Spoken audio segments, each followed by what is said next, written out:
ఇదే బీజేపీ దీక్షాస్థల దగ్గర మనం ఉన్నాం. మనతో పాటు కొంతమంది రైతులు ఉన్నారు. అడుగుదాం, అసలు రుణమాఫీ కాలేదని వచ్చిండ్రు. మరి బీజేపీ తీసుకున్నటువంటి ఈ కార్యక్రమం ఏదైతే ఉందో దీనివల్ల ప్రభుత్వం పైన ఒత్తిడి తీసుకొచ్చి అందరికీ కూడా రైతు రుణమాఫీ జరగాలని చెప్పి కోరుకుంటా ఉన్నారు. సో అది జరుగుతుందా లేదా రైతుల మాటలను వినే ప్రయత్నం చేద్దాం. అన్న నీ పేరు? నా పేరు నూతుల శ్రీనివాస్ రెడ్డి. ఇక్కడ నుంచి వచ్చారు? నేను నిజామాబాద్ జిల్లా ఆర్మూర్ నుంచి రావడం జరిగింది. ఎందుకోసం అంటే మీకు ఈ రాష్ట్ర ముఖ్యమంత్రి రేవంత్ రెడ్డి గారు మా ఆర్మూర్కి వచ్చిన సందర్భంగా అక్కడ ఫేమస్ గా సిద్ధిలగుట్ట ఉంటుంది. సిద్ధిలగుట్ట మీద ప్రమాణం చేసి సిద్ధిలగుట్ట అంబేద్కర్ సాక్షిగా, సిద్ధిలగుట్ట దేవుడి శివుడి సాక్షిగా చెప్తా ఉన్నా, మీరు వెంటనే ఇప్పుడు కేసీఆర్ ₹1,00,000 మాఫీ చేస్తున్నారు కదా, మీరు వెంటనే బ్యాంక్ వెళ్ళి 2 లక్షలు తెచ్చుకోండి, 2 లక్షల రూపాయలు ఏకకాలంలో మాఫీ చేస్తా అని చెప్పి ప్రతి రైతుకు చెప్పడం జరిగింది. కానీ తీరా ఇప్పటి వరకు మా ప్రాంతంలో సుమారు 20 నుంచి 30% కంటే మించి మాఫీ కాలేకపోయింది. ₹1,00,000 ఉన్నా, ₹80,000 ఉన్నా వీళ్ళకు కూడా మాఫీ కాలేకపోయింది. అందుకోసమే ఈ రోజు ప్రత్యక్షంగా భారతీయ జనతా పార్టీ ఇక్కడ దీక్ష చేస్తుందంటే ఇక్కడికి రావడం జరిగింది. దాంతో పాటు ఎందుకోసం అంటే మరి ప్రత్యేకంగా చెప్పడం జరిగింది, రుణమాఫీ కాక రుణమాఫీ చేస్తాం, దానికి తోడు పెట్టుబడి సాయం ఇప్పుడు మనకు ₹5,000 ఉంది. ₹5,000 రైతుకు సరిపోవు, ₹7,500 ఒక ఎకరానికి ఇస్తామని చెప్పి చెప్పడం జరిగింది. కానీ పెట్టుబడి సహాయం కూడా ఈ రోజు వరకు ఖరీఫ్ సీజన్ మొత్తానికి మా యొక్క నిజామాబాద్ జిల్లాలో ఖరీఫ్ సీజన్ స్టార్ట్ అయింది. ఖరీఫ్ సీజన్ లో వడ్లు కూడా హార్వెస్టింగ్ స్టార్ట్ అయింది. దొడ్డు వడ్లు ఆల్రెడీ కోస్తా ఉన్నారు. అన్ని వడ్లకు ప్రతి వడ్లకు కూడా ₹500 బోనస్ ఇస్తానని చెప్పి చెప్పడం జరిగింది. కానీ ఇప్పుడు సన్న వడ్లకే బోనస్ ఇస్తాం. వరి పంటకే కాదు, వాళ్ళు పత్తికి, చెరుకుకి, అన్నిటికీ, సోయాబీన్ అన్నిటికీ ఇస్తాం మన జొన్నలకు కూడా. మరి అది మేనిఫెస్టోలో కూడా పెట్టుకున్నారు. మరి ఇవ్వకపోతే రైతులంతా ఏమంటారు? మరి ఎట్లా ఉన్నారు? ఇవ్వకపోతే సెప్టెంబర్ 24 తారీఖు నాడు ఆర్మూర్లో 15,000 మంది రైతులతో రైతు ఐక్య కార్యాచరణతో అక్కడ పెద్ద ఎత్తున నిరసన కార్యక్రమం చెప్పడం జరిగింది. గవర్నమెంట్ కు డెడ్ లైన్స్ కూడా ఇవ్వడం జరిగింది. మరికొన్ని రోజుల్లో రైతులందరం మేమందరం కూడా నిజామాబాద్ జిల్లా పూర్తి స్థాయిలో ప్రగతి భవన్ ముట్టడి కార్యక్రమం కూడా పెట్టుకునే పరిస్థితి ఉంటుంది. ఎందుకోసం అంటే మొక్కజొన్న చాలైంది. మొక్కజొన్న మార్కెట్ లో 2,300 కొంటా ఉన్నారు. నువ్వే అదే బోనస్ ఇచ్చిన పడితే ₹2,725 బోనస్ రైతుకు అందేది. కానీ నువ్వు 2,300 అయితే రైతు ఎకరానికి ₹8,000 ఒక మొక్కజొన్నకు నష్టపోతా ఉన్నాడు. వడ్లు హార్వెస్టింగ్ అవుతా ఉంది సన్నపట్లకు తప్ప. ఆ సన్నపట్లు కూడా మా ఏఈఓ సర్టిఫై చేసిన వీటికే మీకు బోనస్ ఇస్తానని చెప్పి చెప్పడం జరుగుతుంది. మీరు ఒక ఎలక్షన్ మేనిఫెస్టో చెప్పినటువంటి హామీలన్నీ కూడా నెరవేర్చేంత వరకు మా యొక్క రైతాంగం కలెక్టరేట్ ముట్టడే కాదు, ప్రగతి భవన్ ముట్టడి కోసం పెద్ద ఎత్తున ఆందోళన కార్యక్రమానికి రూపొందే దిశగా మేము ప్రయత్నాలు కూడా చేస్తా ఉన్నాం. మీ ఎమ్మెల్యే రాకేష్ రెడ్డి అంట ప్రభుత్వం మీద ఎగురుతాడు, గట్టిగా మాట్లాడతాడు, కొట్లాడినట్టు కనిపిస్తాడు. మరి ఎందుకు రైతు పక్షాన నిలబడి రేపు పొద్దున అంటే రోడ్ల మీదకి వచ్చి ఎట్టి బస్సులో రుణమాఫీ చేయాలని చెప్పి ఎందుకు అడగట్లేదు? అంటే ఎమ్మెల్యే రాకేష్ రెడ్డి గారు వాడు ప్రతిసారి వచ్చినప్పుడు రైతాంగం కోసమే, అదేం లేదు, వారు పూర్తి స్థాయిలో ఎక్కడైనా కూడా రైతుల కోసమే వారు మాట్లాడడం జరుగుతూ ఉంది. పార్టీ ఎందుకంటే వారు ఒక పార్టీగా ఎమ్మెల్యేగా ఉన్నటువంటి రైతాంగం కోసం ఈ రోజు నుంచే భారతీయ జనతా పార్టీ ఈ రోజు నుంచే ఎమ్మెల్యేలందరూ కూడా దీక్షలో కూర్చో ఉన్నారు. వారి స్టంటు ఈ రోజే కాదు, రేపటి నుంచి కూడా ఎమ్మెల్యే గారు రైతాంగం కోసం కూడా పెద్ద ఎత్తున కొట్లాడుతూ ఉన్నారు.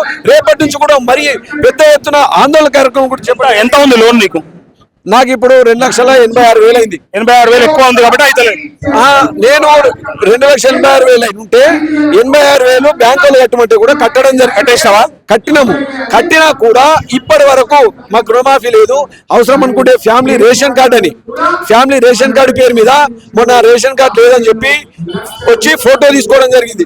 ఇదంతా కూడా కాలయాపన. ఎందుకోసం అంటే రైతులకు ఇవ్వడానికి, రుణమాఫీ చేయడానికి ఇంట్రెస్ట్ లేదు కనుక ఇదంతా కాలయాపన చేస్తుంది తప్ప ఇంకో ఆలోచన లేదని ఎందుకు అనుకుంటారు? ఇప్పుడు 42 లక్షల అకౌంట్లలో 22 లక్షల మందికి అయిపోయింది కదా. మరి అయిన సంతోషంగా లేరు? వాళ్ళు రైతులు కాదు, వాళ్ళు సంతోషంగా ఎవరికి అంటే వచ్చిన వాళ్ళు సంతోషిస్తాం, మేము కాదనే కాదు. మీరు ఎలక్షన్ మేనిఫెస్టోలో ఏం చెప్పిండ్రు?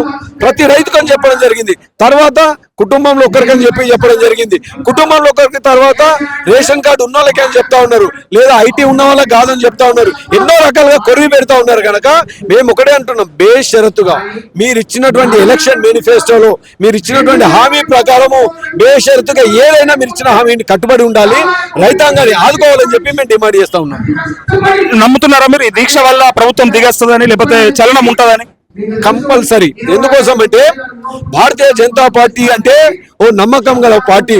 ఎందుకోసం నిజామాబాద్ జిల్లాలో కూడా చెప్పింది, అరవింద్ గారు ఒక బాండ్ రాసిస్తే, పసుపు బోర్డు కోసం రాసిస్తే, దేశ ప్రధాని గారి నోటి మాటగా ప్రధాని మంత్రి గారు పసుపు గురించి క్లుప్తంగా వారు చెప్పడం జరిగింది.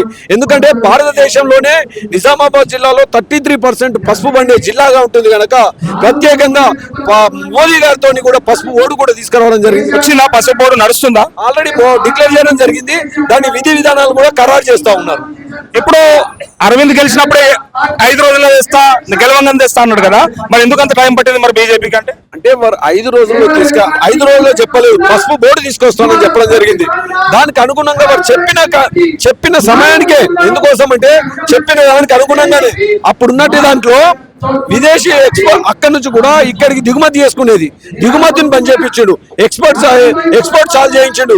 మార్కెట్ లో రేటు పెరిగింది వారు వచ్చింది కనుక దానున్న రోజుల్లో వారు అనుకున్న మాట ప్రకారం, ఎందుకంటే రైతులతో మాట్లాడి చేసి దానికి అనుగుణంగానే కేంద్ర మంత్రి అమిత్ షా గారితో కానీ, దానికి వాణిజ్య శాఖ మంత్రులతో కానీ పార్లమెంట్ సాక్షిగా పార్లమెంట్ లో కూడా వారు చెప్పడం జరిగింది, మా ప్రభుత్వం అవసరం పడితే పసుపు రైతులు బాగుండాలంటే మార్కెట్ ఇంటర్వెన్షన్ స్కీమ్ కింద కూడా మేము కేంద్రం సిద్ధంగా ఇవ్వడానికి ఇక్కడ రాష్ట్ర ప్రభుత్వం పంపించడం చెప్పి వారు చెప్పడం జరిగింది పార్లమెంట్ సాక్షిగా. కానీ అప్పుడున్నటువంటి ముఖ్యమంత్రి వారి నిర్లక్ష్యం కారణంగా మా జిల్లాలో కాదు మిగతా జిల్లాలో పసుపు రైతులు నష్టపోవడం జరిగింది. ఇప్పుడు ఆ పరిస్థితి లేదని చెప్పి మేము ఆశిస్తా ఉన్నాం. మద్దతు ఇప్పుడు 15,000 17,000 మద్దతు ధర రావడం పసుపు రైతులు సంతోషంగా ఉన్నారు. ఓకే బాబు, మీ పేరేం పేరు? మీకు ఎంత ఉంది లోన్? మాఫీ కాని రైతులంతా వచ్చారు కదా, మరి నువ్వెందుకు వచ్చినావు? మేము కూడా రావాల్సిందే కదా, రైతులు కాబట్టి కాంపల్సరీ రావాలి. మాఫీ కాని వాళ్ళు వచ్చారు అంటూ? లేదు, మాఫీ కాని వాళ్ళు అందరూ వచ్చినాం. ఎందుకు? రైతులు కాబట్టి ఎవరికైనా కానీ రుణమాఫీ కావాల్సిందే. ఎందుకు? ఇప్పుడు నువ్వు ఎందుకు చెప్పినావు చెప్పొద్దు కదా. ఇప్పుడు కేసీఆర్ మాఫీ చేస్తున్నాడు, ఇప్పుడు నేను ఇస్తున్నా 2 లక్షలు తీసుకోరి, ఇమీడియట్ 2 లక్షలు తీసుకుంటే వెంటనే 2 లక్షలు మాఫీ చేస్తా. ఆశ పెట్టిండు, కట్టిన వాళ్ళు ఉంటే మళ్ళీ తెచ్చుకోండి, కట్టని వాళ్ళు ఉంటే కట్టకూరని చెప్పిండు రేవంత్ రెడ్డి. అదే ఇప్పుడు ఈ పైసలు కట్టినుంటే కట్టకూరి, నేను 2 లక్షలు ఇస్తున్నా, మరి 2 లక్షలు నేను మాపేది అని చెప్పేసి ఆ రకంగా ఆశ చెప్పుకుంటా. ఇంకోటి ఏంటంటే ఆర్మూర్కి వచ్చిన రోజు అంబేద్కర్ చౌరస్తా కాడ నవరాజ్ సిద్ధులాగుట్ట ప్రమాణంగా నేను చేసి చెప్తున్నాను, ఈ 2 లక్షలు మాపి అయితే కంపల్సరీ మీరు ఖచ్చితంగా ఓటేయాలా అని చెప్పేసి మోసం చేసి అంతా నగా చేస్తున్నాను అంతే, ఇంకోటి ఏం లేదు. నీకెంత ఉంది బాబులు? 1,40,000 ఉన్నది. అయిపోయిందా? కాలే నీకు ఎందుకు కాలే? నాకు 1,40,000 ఉన్నది, ఇప్పటికి కాలేదు. ఎందుకంటే గవర్నమెంట్ దగ్గర బ్యాంకులో పోతే పైసలు ఇప్పుడు లేవు, అయిపోయినాడు. మళ్ళా మాపై పేరు వచ్చిందా లిస్ట్ లో? లేదు, పేరు లేదు. కారణం మీద రేషన్ కార్డు లేదని? రేషన్ కార్డు ఉన్నది, అన్ని ఉన్నాయి. బ్యాంక్స్ 1,40,000 ఉన్నది బాకీ. ఎందుకు ఆగింది మరి? డబ్బులు అత్తల కాలే ఉంటాడు, నీ పేరు మీద డబ్బులు జమ కాలే, జమ అయ్యాక మాపై ఉంటాడు. ఎప్పుడు మాపై ఇప్పటికే ఏం వద్దులా. మనసుగా వారం కింద పోయి వచ్చిన పేపర్ చూపించారు, తీపించాను. తీపిచ్చాను 1,40,000 ఉండదు. 15,000 ఇచ్చాను సంవత్సరం ఎకరానికి, అది లేదు. పంటకు 500 బోనస్ ఇస్తాడు. ఏ పంట కన్నా మీరు తెచ్చుకున్న పంటకు కింద బోనస్ 500, ఆ బోనస్ లేదు. 15,000 ఎకరానికి 15,000 ఇస్తాను, అదే దానికి లేదు. ఒక్క మాట గారు రేవంత్ రెడ్డి. ఏం పండిస్తావు నువ్వు? ఏం పంట పండిస్తావు? ఎన్ని ఎకరాలు ఉంది నీకు? నాకు 5 ఎకరాలు ఉన్నది. వరి ఉన్నది, మక్క, పసుపు, సోయా ఉంది. ఎట్లుంది? లాభం సాటిగా ఉందా లేకపోతే కష్టంగా ఉందా పంటలు? ఈ సంవత్సరం కొద్దిగా పోపున వర్షాలు పడి కొద్దిగా పోపున, కానీ ఆనవాడి మక్కలన్నీ ఖరాబ్ అయిపోతున్నాయి. 500 ఇస్తాను బోనస్, ఇక్కడ బోనస్ కింద 3,100 పోతున్నాయి, 2,300 పోతుంది మక్కల రేటు. 500 తక్కువ రేటు. చెప్పి ఆపుకోండి, మొన్నలాగా ఆపుకోండి. ఏది ఇచ్చింది లేదు. ఏసీకి పంట వీకన్నా మర పంట వచ్చి 500 బోనస్. నువ్వు బీజేపీలో పని చేస్తావా? రైతువా నువ్వు? రైతుగా మొన్న ఎక్కువ రైతుగా వచ్చాను. 1,40,000 ఉన్నది లోను. ఇప్పుడు ఈ మీటింగ్ తో అవుతుందని నమ్ముతున్నావా? బీజేపీ ఒత్తిడి చేస్తే నమ్ముతాము. ఒత్తిడి చేస్తే పార్టీ ఏమో 11,000 కోట్లు చేసింది కదా, ఇంకా 30,000 కోట్లు వాళ్ళ ఎప్పుడు చేస్తాడు? మరొక రైతు ఉన్నాడు, మనతో పాటు మాట్లాడదాం. బాబు ఎక్కడి నుంచి వచ్చినావు? సార్ నాది కుంటాల మండల్, లింబాగే గ్రామం, నిర్మల్ డిస్టిక్. నాకు 2,01,000 రూపాయలు ఉన్నది సార్. ₹1 ఉన్నా కూడా నాకు రుణమాఫీ రాలేదు మా కుంటాల మండల్లో. నా పాటు ఇంకా ఒక 17 మంది ఉన్నారు. మరి ₹1 తగ్గించుకోవచ్చు కదా, నువ్వు ₹2, ₹5 కట్టచ్చు కదా. ₹1 కట్టినాం సార్, రెన్యువల్ కూడా చేసినాము.